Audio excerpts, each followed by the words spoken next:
না তো গলায় দড়ি দিতে বলো আর না হলে বিষ আনতে বলো, বিষ তো ফ্রি പൈസയിൽ পাওয়া যাচ্ছে। ബംഗാളിൽ നിന്നും വളരെ വിചിത്രമായൊരു വാർത്തയാണ് ദി ക്വിന്റ് റിപ്പോർട്ട് ചെയ്യുന്നത്. പശു സംരക്ഷകരായി മാറിയ മുസ്ലിങ്ങൾ ഹിന്ദു കച്ചവടക്കാർ പശു കശാപ്പിനായി ബഹളം കൂട്ടുന്നു. ഈ വാർത്ത ആദ്യം കണ്ടപ്പോൾ ഞാൻ ശരിക്കും ഒന്നുകൂടെ നോക്കിയേ, വായിച്ചപ്പോൾ എനിക്ക് തെറ്റിപ്പോയതാണോ? അല്ല, ഇത് ശരിക്കും ഇങ്ങനെ തന്നെ. അതിനിടെ ഉത്തർപ്രദേശിൽ നിന്ന് അതിലും വിചിത്രമായൊരു വാർത്ത ഞാൻ കണ്ടു.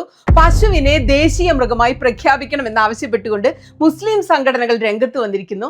അവര് പറയുന്നത് പശുവിന്റെ പേരിൽ നടക്കുന്ന കൊലകൾ, അക്രമങ്ങൾ ഇതൊക്കെ അവസാനിക്കാൻ, പശുവിന്റെ പേരിലുള്ള രാഷ്ട്രീയ മുതലെടുപ്പുകൾ തടയാൻ ഇതാണ് ഒരേ ഒരു വഴിയെന്ന്.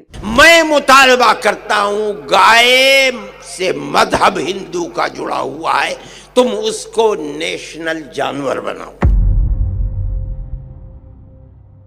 ബംഗാളിൽ നിന്ന് വരുന്ന കഥകൾ ശരിക്കും കേൾക്കേണ്ട കഥകളാണ്. തെരഞ്ഞെടുപ്പ് കഴിഞ്ഞു, മമതാ ബാനർജി അധികാരത്തിൽ നിന്ന് പോയി, സുവേന്ദു അധികാരിയുടെ നേതൃത്വത്തിൽ BJP സർക്കാർ അധികാരത്തിൽ വന്നു. ഉടനെ കന്നുകാലി കശാപ്പ് നിരോധന നിയമം അങ്ങ് കർശനമാക്കി. നമുക്കൊക്കെ അറിയാം, എല്ലാ നാട്ടിലും കൂടുതലും പശുക്കളെ വളർത്തുന്നത് ഹിന്ദുക്കളാണ്, ഇറച്ചിവിട്ട് കശാപ്പൊക്കെ ചെയ്യുന്നത് മുസ്ലിങ്ങളുമാണ്. ഈ പുതിയ നിയമം അനുസരിച്ച് എങ്ങനെ കശാപ്പ് ചെയ്താലും ഈ കശാപ്പ് നടന്ന മുസ്ലിങ്ങൾ ജയിലിലാകുന്ന അവസ്ഥ.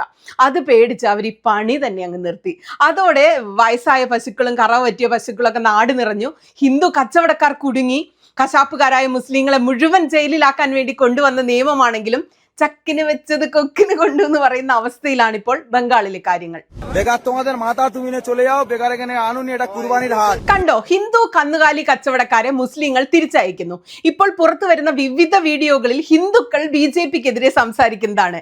കാരണം ബക്രീദിന് ആടിനെ അറുത്താൽ മതി എന്നൊക്കെയാണ് BJPയുടെ പ്രചാരണം. അത് ഓക്കെ എന്ന് പറയുന്നു മുസ്ലിങ്ങൾ. আমার 5 লাখ টাকা লোন নেওয়া সব মহিলারা এসে আমার বাড়িতে এসে বলছে লোন শোধ করো। আমি কি করে করব? চলো আমার বাড়িতে কি অবস্থা।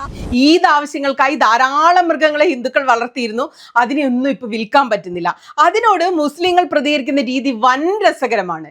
তোমাদের মাথা জেগালে তোমরা ঘরে নিয়ে পুজো করো, বেকারে মাঠে আনো নেই, মাঠে আনলি আরো আমাদের যে মোল্লা ভাই কিনবে. അവർ ചോദിക്കുന്നത്, നിങ്ങൾ എന്തിനാ നിങ്ങളെ അമ്മേനെ ഇവിടെ വിൽക്കാൻ കൊണ്ടുവരുന്നു, ഇത്ര തിടുക്കം കൊണ്ടുപോയി വളർത്ത്, നന്നായി വളർത്ത് എന്നാ പറയുന്ന വീഡിയോകൾ നോക്കൂ. আমাদের আর ঘুম নেই, রাতে ঘুম নেই, চিন্তায় মাথা খারাপ হয়ে যাচ্ছে। আমরা কি করব? কিছুই করার উপায় নেই. BJP സർക്കാർ അധികാരത്തിൽ വന്നാൽ 1950-ലെ കന്നുകാലി കശാപ്പ് നിയമം കർശനമായി നടപ്പാക്കുമെന്ന് BJP വാഗ്ദാനം ചെയ്തിരുന്നു. അതിലെ നിബന്ധനകൾ വിചിത്രമാണ്. 1, 14 വയസ്സ് പൂർത്തിയാവുകയോ തീരെ വയ്യാതാവുകയോ ചെയ്ത മൃഗങ്ങളെ മാത്രമേ അറക്കാൻ പാടുള്ളൂ. അല്ല ചെങ്ങായിമാരെ, ആരാണ് ഈ കൃത്യമായിട്ട് ഇതോ കണക്കാക്കുക? ഈ മൃഗങ്ങൾക്ക് എവിടുന്നാണ് ബർത്ത് സർട്ടിഫിക്കറ്റ് ഒക്കെ ഉണ്ടോ? എനിക്കറിയില്ല, അത് ആശുപത്രിയിൽ എങ്ങാൻ പ്രസവിക്കുന്നതാണോ? 2, ഗവൺമെന്റ് അപ്രൂവ്ഡ് കശാപ്പ് ശാലയിൽ മാത്രമേ അറവ് നടത്താൻ പാടൂ. 3, പരസ്യമായി പൊതുവിടങ്ങൾ, ചന്ത, വീട്, അവിടെ ഒന്നും അറവ് നടത്താനേ പറ്റില്ല. 4, കശാപ്പ് ചെയ്യുന്നതിന് മുമ്പായി തദ്ദേശ സ്വയംഭരണ സ്ഥാപനത്തിലെ മൃഗസംരക്ഷണ വകുപ്പ് ഡോക്ടറുടെ ഒരു സർട്ടിഫിക്കറ്റ് വാങ്ങണം ഈ അറക്കാൻ കൊണ്ടുപോകുന്നവര്. 5, എന്തെങ്കിലും ഒരു പിഴവ് പറ്റി ഇതിലൊക്കെ 6 മാസം തടവ്, 1000 രൂപ പിഴ.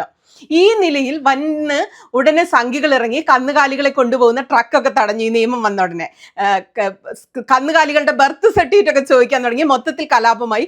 ഈ വണ്ടി തടയുന്നതിൽ രേഖാപത്രയെ പോലുള്ള MLA-മാർ വരെ ഉണ്ടായിരുന്നു. സംഭവം മുസ്ലിങ്ങളെ മുഴുവൻ കൊടുക്കാൻ ഉദ്ദേശിച്ചുള്ളതാണെന്ന് മനസ്സിലായതോടെ മുസ്ലിങ്ങൾ ഈ ഈദിന് കശാപ്പ് തന്നെ വേണ്ടെന്ന് തീരുമാനിച്ചു. അതോടെ പശുക്കളെ വളർത്തുന്ന ഹിന്ദു കച്ചവടക്കാർ വെട്ടിലായി. ബീഫ് കഴിക്കുന്നത് മുസ്ലിങ്ങളാണെങ്കിലും ഇവയെ മുഴുവൻ വളർത്തി ചന്തയിൽ കൊണ്ടുപോയി വിൽക്കുന്നത് ഹിന്ദുക്കളാണ്. ഘോഷ് വിഭാഗത്തിൽപ്പെടുന്നവരാണ് പ്രധാനമായിട്ട് ഈ കാലികളെ വളർത്തുന്നത്. ഇവരിൽ മിക്കവാറും എല്ലാവരും BJP RSS ബന്ധമുള്ളവരും സപ്പോർട്ടേഴ്സും vote ചെയ്തവരുമാണ്.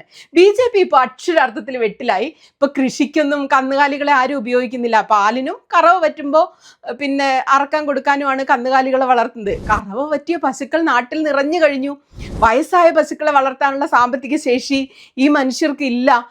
Leather industry അത് ബാധിച്ചു കഴിഞ്ഞു. കയറ്റുമതിയെ ബാധിക്കാൻ തുടങ്ങി. മൊത്തത്തിൽ സാമ്പത്തിക അവസ്ഥ താളം തെറ്റി. ഇപ്പോ ബംഗാളിലെ ഹിന്ദുക്കൾ BJP സർക്കാരിനെതിരെ പ്രതിഷേധ സമരം നടത്തുകയാണ്.